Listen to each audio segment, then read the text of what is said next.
Om Swastiastu. Assalamualaikum warahmatullahi wabarakatuh. Shalom, shalom nama budaya, salam kebajikan, dan salam harmoni.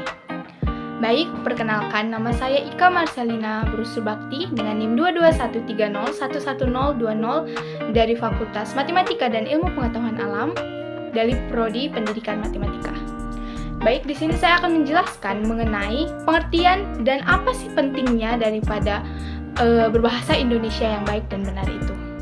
Jadi, pengertian daripada berbahasa Indonesia yang baik dan benar adalah menggunakan bahasa Indonesia yang sesuai dengan konteks, di mana pembicara dan penulis itu berbahasa Indonesia yang dapat dimengerti, seperti itu. Jadi, berbahasa Indonesia yang baik adalah dengan menggunakan bahasa Indonesia yang sesuai dengan kaidah kebahasaan atau tata bahasa Indonesia. Misalnya, contoh daripada berbahasa Indonesia yang baik dan benar itu, lu ngerjain tugas apa, gitu, sama siapa, seperti itu.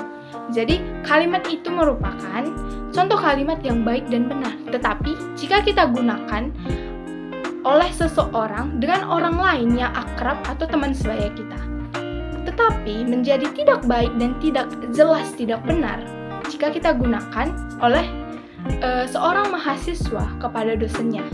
Jadi yang baik itu belum tentu yang benar, dan yang benar itu belum tentu yang baik. Lanjut, kita akan membahas mengenai bahasa yang baik dan benar. Apa sih pengertian bahasa yang baik dan apa sih pengertian bahasa yang benar, seperti itu. Jadi, bahasa yang baik itu merupakan bahasa Indonesia yang baik. Ini merupakan bahasa Indonesia yang digunakan sesuai dengan norma kemasyarakatan yang berlaku. Misalnya dalam situasi santai dan akrab, seperti berada di pasar, di tempat arisan. Tentunya bahasa yang digunakan adalah bahasa Indonesia yang santai dan akrab, dan bahasa itu tidak terlalu terikat. Lanjut, bahasa yang benar. Bahasa Indonesia yang benar itu merupakan bahasa Indonesia yang digunakan sesuai dengan aturan atau kaidah kebahasaan yang berlaku. Jadi kaidah yang kita ketahui itu kan seperti kaidah ejaan, kaidah pembentukan kata, kaidah penyusunan kalimat, kaidah penyusunan paragraf, dan kaidah penataan penalaran. Lanjut, ada penggunaan bahasa Indonesia yang baik dan benar. Jadi bahasa yang baik dan benar itu adalah bahasa yang sesuai dengan situasi daripada alat komunikasi. Jadi bahasa yang digunakan itu tentunya harus efektif agar maksud yang kita ingin sampaikan itu dapat dimengerti dengan baik oleh lawan bicara kita. Jadi larasnya bahasa itu terbagi menjadi 5. Jadi ada 5 laras bahasa yang dapat kita gunakan dalam berbagai situasi. Jadi yang pertama itu adalah ragam beku, di mana ini digunakan dalam situasi yang hikmat dan sangat sedikit memungkinkan keleluasaan seperti pada kitab suci atau upacara pernikahan. Yang kedua ada ragam resmi atau formal.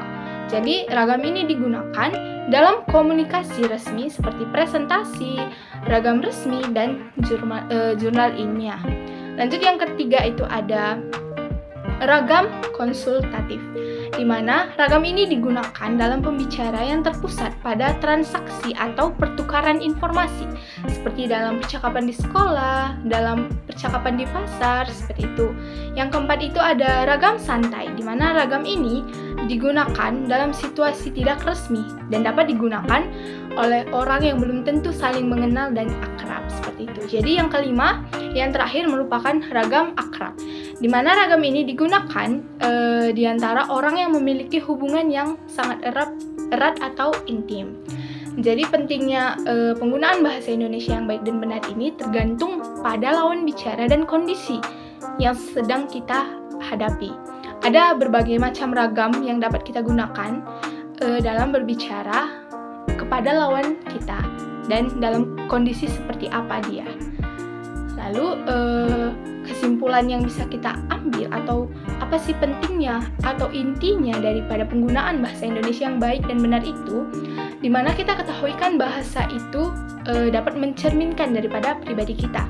Jika kita selalu menggunakan bahasa Indonesia yang baik dan penuh kesantunan, orang juga akan menceritakan bahwa kita itu sebagai pribadi yang baik ternyata gitu, yang memiliki budi, yang memiliki tata krama dalam berbicara, karena melalui tutur kata seseorang itu pasti orang lain itu mampu menilai daripada kepribadian kita. Jadi tapi sebaliknya, jika dalam keseharian seseorang itu tidak memenuhi etika dalam berbahasa yang sopan dan santun, atau berbahasa baik dan benar, maka orang lain itu akan mengira bahwa kita adalah seorang pribadi yang buruk. Itu pentingnya kita harus mengetahui dalam penggunaan bahasa yang baik dan benar. Sekian daripada saya, mohon maaf bila ada salah kata. Terima kasih.